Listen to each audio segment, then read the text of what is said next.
This is the future of keyboards. Well, sort of. It misses a lot of keys and you gotta use 2 fingers to type, but it's still pretty cool to look at. So let's check it out. These are so 2015. Now this is what we should all be using soon, hopefully, once they make it a little better. But first, included is a micro USB for charging, a manual that I highly recommend you read over, and of course the actual laser projection keyboard. Taking a look around, made of plastic all around, there's a power button on the side, a micro USB port to charge the keyboard, a lanyard hole if you decide to carry it around, grills on the back I can only assume are for the speakers, the projector on the top right, the keyboard sensor beside that, the bottom left LED for keyboard status, and the right for keyboard input, and finally the infrared light on the bottom. So how does this tiny, plasticky, and cheap feeling box work?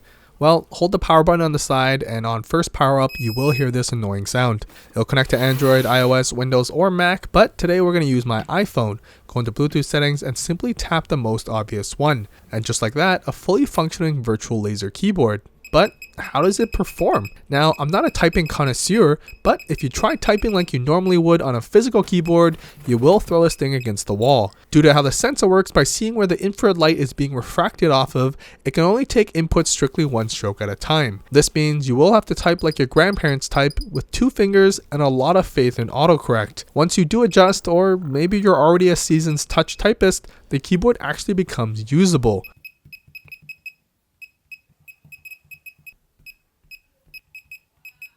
There are a few tricks up its sleeve as well. For one, you can turn that annoying beeping sound off completely by holding the function key and using the left and right arrows. And you can also adjust the brightness higher or lower with the up and down keys. Now this diagonal key that looks sort of lost actually converts your whole keyboard into a trackpad if you're connected to a PC or Mac. In my tests it works, but has a little lag in response, but it's a quick and easy way to have it all in one space. Now I did find it odd that they switched the keyboard layout, so it does take some getting used to alongside the 2-finger typing.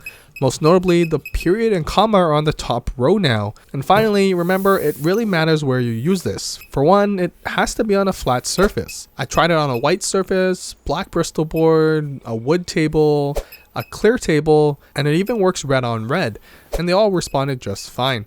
And depending where you're typing, if you got dirty or greasy fingers, remember you're typing on a surface and it will leave a mark behind, so better clean your hands. Now I don't see this replacing your physical keyboard just yet. Unless you're a speedy 2-finger typer, it's just too limiting for actual usage. However, it still makes a very cool gift and something neat to have on your desk to impress your boss with. Beep beep boop boop boop.